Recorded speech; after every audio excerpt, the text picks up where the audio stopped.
Bonjour, j'espère que vous allez bien. Nous avons vu dans la première vidéo des techniques qui vont vous permettre de calculer une intégration numérique. Nous avons vu la méthode des trapèzes à 2 points et également la méthode de Simpson à 3 points. Donc ça, c'est une approximation de l'intégration de la fonction f de t de l'intervalle a et b. Dans cette vidéo, donc, on verra comment implémenter la technique de Simpson et le f de a plus 4 fois f de n plus f de b divisé par 6.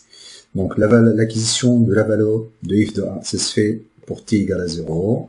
La valeur au milieu lorsque t égale à t sur 2. La valeur finale lorsque t égale à t. Donc l'axe du temps t, donc ça varie de 0 jusqu'à l'infini. En revanche, donc on va calculer la période, on va calculer l'intégrale pour chaque période d'intégration. Dans cette vidéo, donc on va utiliser la première technique qui consiste l'utilisation soit de la fonction Millis ou bien de la fonction Micros. Donc ces deux fonctions-là vont nous permettre de gérer le temps d'une façon efficace. Parce que le grand problème du calcul d'intégration consiste à l'acquisition de 3 valeurs dans des instants précis. Donc ça, c'est la partie la plus importante.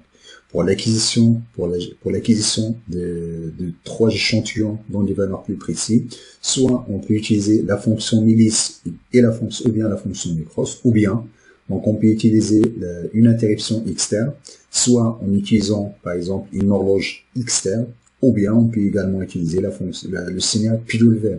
J'ai mis un lien dans la description qui va vous permettre de comprendre l'utilisation de la fonction PWM. Donc il y a également le principe du timer, c'est exactement le timer qui va générer une interruption toutes les 10 sur 2. Ensuite, on va utiliser un compteur qui va compter le nombre des interruptions. C'est-à-dire pour la première interruption, on va faire l'acquisition de f de a, la deuxième interruption, on va faire l'acquisition de f de n, la troisième interruption, on va faire l'acquisition de f de b, ensuite on va calculer l'intégrale, ensuite on va mettre à jour le compteur, etc. Donc j'ai mis un lien dans la description qui va vous donner quelques informations sur les 3 techniques. Donc il peut y avoir d'autres techniques, mais le principe c'est exactement pareil, c'est le problème de la gestion du temps. Donc on va passer maintenant au programme principal. Donc on va déclarer une variable qui est l'intégrale de f, ensuite la fonction le f de t. Donc le f de t, on va initialiser égal à 0. Donc ensuite on va définir la période d'intégration. Donc ici la période d'intégration en millisecondes, ici on va commencer par une période d'intégration égale à 1 seconde. Donc ensuite ici donc une autre variable, donc on verra tout à l'heure à quoi ça ce variable là. C'est juste le t microseconde divisé par 1 million. Donc ça correspond à une période d'intégration 1 seconde. Donc on va utiliser l'interface série pour afficher donc la fonction f de t en fonction du temps, ainsi l'intégrale de f de t en fonction du temps. Notre objectif sera de faire l'intégrale de f de t égale à t avec une période d'intégration. Donc ici, on va commencer avec une période d'intégration égale à 1 seconde. On verra tout à l'heure. On va faire varier la période d'intégration. Ensuite, on va voir la différence. Donc on va utiliser la fonction complete intégration. Cette fonction, on lui donne juste la période d'intégration. Ensuite, il va me retourner l'intégrale de f. Donc ensuite ici, donc on va afficher la fonction f de t. La fonction f de t, c'est juste le temps. Donc on va voir c'est comme un compteur qui monte. Donc ensuite, ici, on va faire l'intégrale de f de t. Donc ici la fonction, ici donc le temps en microsecondes, c'est unsigned long. Parce qu'on va utiliser la fonction Millis, donc la fonction Millis, donc qui gère le temps, donc il retourne une valeur en unsigned long, donc c'est-à-dire qui peut varier de 0 jusqu'à 2 à la puissance 32-1, ce qui correspond à peu près à 49 jours. Donc ici, on va déclarer une variable temps. Ensuite, ici, donc ce tableau-là, ça va contenir les 3 valeurs, le f de a, le f de n et le f de b. On va utiliser du type statique. On verra tout à l'heure l'importance du paramètre statique. Donc ça reste très important pour le calcul de l'intégrale. Donc ensuite ici, on va définir la période médian. Le tmet, c'est la période d'intégration divisée par 2. C'est un décalage de 1 bit à droite. Donc ensuite, on va définir un paramètre epsilon. Ce paramètre epsilon, c'est très important. J'ai mis un lien dans la description qui va vous expliquer l'importance du paramètre epsilon. On va commencer par epsilon égale à la période d'intégration divisée par 2. Donc en effet, donc lorsqu'on va faire l'acquisition de f de a, de f de n ou bien de f de b, donc ici le f de a, on le prend lorsque t égale à 0. Donc il se peut qu'on rate l'instant t égale à 0 secondes exactement. Du coup, donc on va utiliser un epsilon, c'est-à-dire on va faire l'acquisition de f de a lorsque t est comprise entre 0 et epsilon. On va prendre l'acquisition de f de m lorsque t égale t sur 2 plus ou moins epsilon. Ensuite, on va faire l'acquisition de f de b lorsque t est comprise entre t moins epsilon et t. Donc ça, c'est l'importance d'utilisation du paramètre epsilon. Donc ensuite ici, le cœur de la fonction ici, donc on va lire le temps. Ensuite, on va faire un modulo t. Donc ça va nous permettre de passer de l'intervalle de 0 à infini. Donc on peut également utiliser la fonction millis, c'est de 0 jusqu'à 49 jours. Donc ça va permettre de passer de 0 ici à l'infini à une période de 0 jusqu'à t. Donc ça c'est très important. C'est grâce à cette transformation qui va nous permettre de faire l'acquisition de f de a, de f de n et de f de b. Donc ensuite ici, donc le temps est inférieur à epsilon. Inférieur à epsilon ou bien entre 0 et epsilon, donc on va prendre le f de a. Donc ensuite, entre t net plus ou moins epsilon, on va prendre le f de m.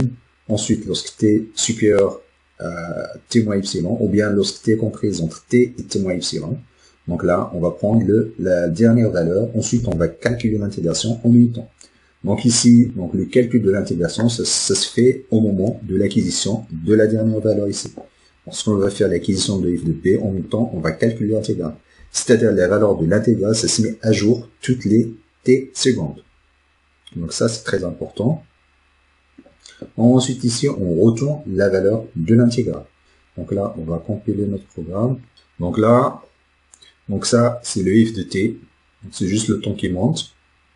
Donc ensuite ici, c'est l'intégrale. Donc on voit ici, je fais une intégration, je fais la mise à jour de l'intégrale toutes les secondes. Toutes les secondes, c'est pour ça que j'ai démarché en escalier. Donc là, j'ai une valeur de l'intégration toutes les secondes. Donc on voit ici, donc la valeur ici, par exemple ici, lorsque je passe de cette valeur à celle-là, donc je garde en mémoire l'ancienne valeur. Donc on verra maintenant si j'enlève le paramètre statique. Si j'enlève ici le paramètre statique de la variable intégrale. Donc on voit ici, lorsque j'enlève le paramètre statique, donc la variable intégrale pour chaque appel de la fonction, ici, pour chaque appel de la fonction compute intégrale, je mets, donc cette variable-là sera initialisée à 0. Du coup, donc on obtient uniquement la valeur au moment de l'acquisition de la valeur de f de b. Du coup, on perd les autres valeurs de l'utilisation du paramètre statique. Donc le paramètre statique, ça permet de maintenir la valeur d'une variable à l'intérieur d'une fonction. Donc ces variables-là, normalement, ce sont des valeurs qui sont locales à la fonction compute intégrale, c'est-à-dire pour chaque appel de la fonction, toutes les variables seront mises à 0. En revanche, on va utiliser le paramètre statique. Par exemple, si on va utiliser par exemple un compteur, ensuite on incrémente le compteur, on met compte plus. Pour chaque appel, donc on ne va pas réinitialiser le compteur égal à 0. Donc en revanche, pour chaque appel de la fonction, donc on se retrouve avec une incrémentation de 1 du compteur. C'est grâce au paramètre statique. Donc ça, c'est très important. Si vous voulez par exemple, que vos variables maintiennent leur valeur pour chaque appel, du coup, il suffit d'utiliser le paramètre statique. Donc ici, on utilise également pour l'acquisition de 3 valeurs. On ne veut pas qu'on perd la valeur de f de a, de f de n et de f de b pour chaque appel. Du coup, on utilise le paramètre statique. Ça, c'est très important. Donc ensuite, maintenant, on a utilisé une période d'intégration égale à 1 seconde. Donc ensuite là, on va passer à une période d'intégration égale à 200 millisecondes. Là, on va voir la différence. Donc déjà, lorsqu'on va utiliser une période d'intégration égale à 200 millisecondes, du coup, on a dit que l'intégrale est proportionnelle à la période d'intégration fois la valeur moyenne.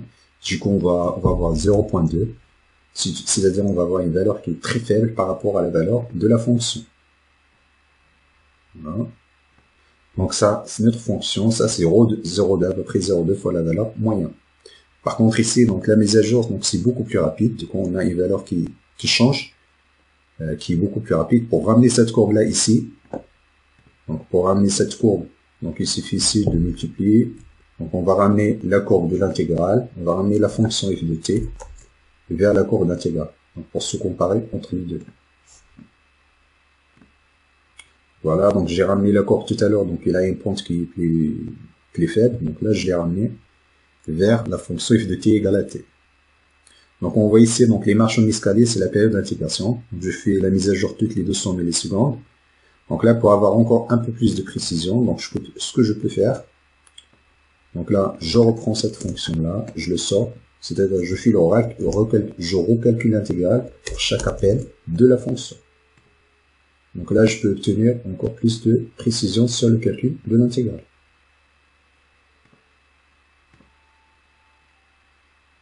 Voilà. Donc là, j'ai des petites valeurs qui sont incrustées entre la période d'intégration,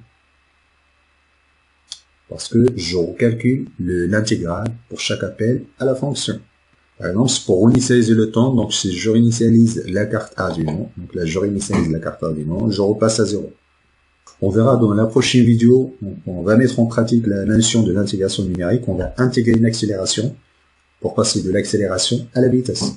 Je vous remercie de votre attention et à la prochaine vidéo.